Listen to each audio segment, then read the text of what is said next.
The power of yet. I heard about a high school in Chicago where students had to pass a certain number of courses to graduate, and if they didn't pass a course, they got the grade not yet. And I thought that was fantastic, because if you get a failing grade, you think, I'm nothing, I'm nowhere. But if you get the grade not yet, you understand that you're on a learning curve. It gives you a path into the future. Not yet also gave me insight into a critical event early in my career, a real turning point. I wanted to see how children coped with challenge and difficulty. So I gave 10-year-olds problems that were slightly too hard for them. Some of them reacted in a shockingly positive way. They said things like, I love a challenge. Or, I was hoping this would be informative.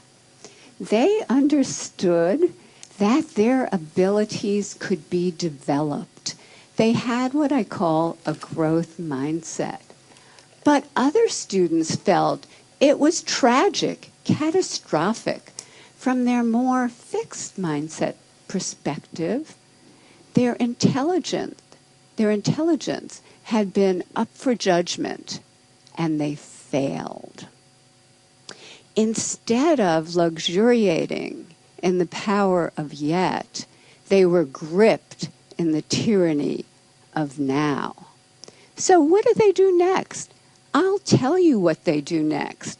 In one study, they told us they would probably cheat the next time instead of studying more if they failed a test. In another study, after a failure, they looked for someone who did worse than they did so they could feel really good about themselves. And in study after study, they have run from difficulty. Scientists measured the electrical activity from the brain as students confronted an error. On the left, you see the fixed mindset students. There's hardly any activity. They run from the error. They don't engage with it.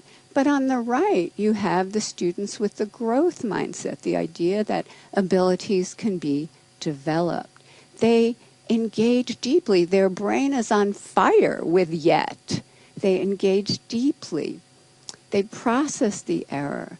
They learn from it, and they correct it. How are we raising our children? Are we raising them for now instead of yet? Are we raising kids who are obsessed with getting A's?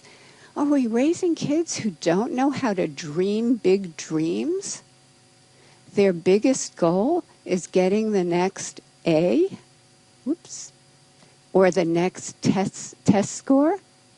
And are they carrying this need for constant validation with them into their future lives?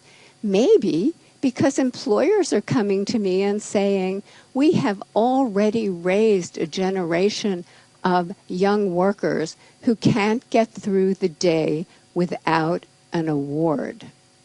So, what can we do? How can we build that bridge to yet? Here are some things we can do. First of all, we can praise wisely. Not praising intelligence or talent. That has failed.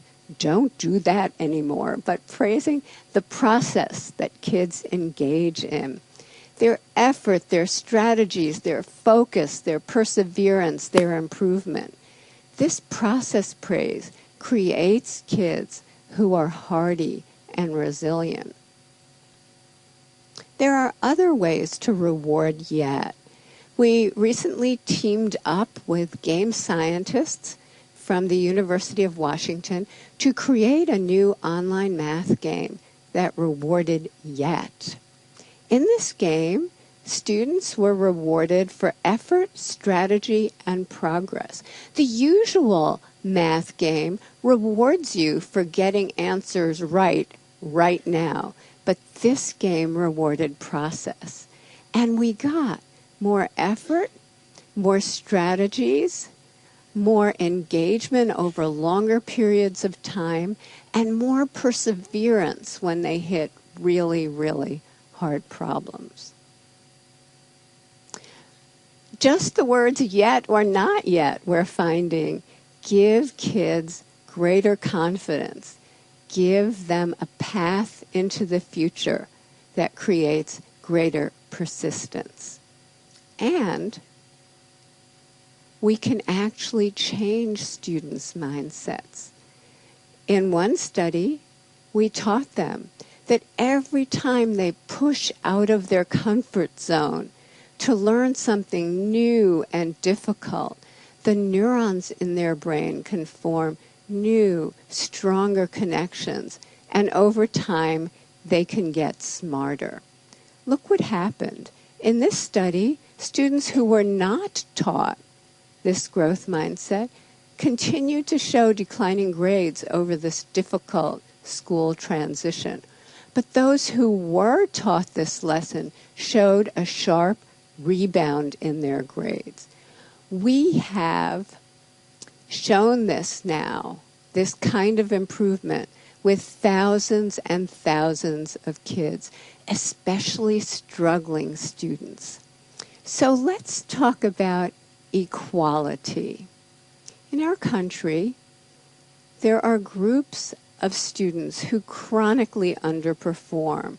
For example, children in inner cities or children on Native American reservations. And they've done so poorly for so long that many people think it's inevitable. But when educators create growth mindset classrooms steeped in yet, equality happens. And here are just a few examples. In 1 year, a kindergarten class in Harlem, New York, scored in the 95th percentile on the National Achievement Test. Many of those kids could not hold a pencil when they arrived at school. In 1 year, fourth grade students in the South Bronx, way behind, became the #1 fourth grade class in the state of New York on the state math test. In a year to a year and a half, Native American students in a school on a reservation went from the bottom of their district to the top. And that district included affluent sections of Seattle. So the Native kids outdid the Microsoft kids. This happened because the meaning of effort and difficulty were transformed. Before, effort and difficulty made them feel dumb, made them feel like giving up. But now, effort and difficulty, that's when their neurons are making new connections, stronger connections. That's when they're getting smarter. I received a letter recently from a 13-year-old boy. He said, "Dear Professor Dewek, I appreciate that your writing is based on solid scientific research, and that's why I decided to put it into practice. I put more effort into my schoolwork, into my relationship with my family, and into my relationship with kids at school, and I experienced great improvement in all of those areas. I now realize I've wasted most of my life.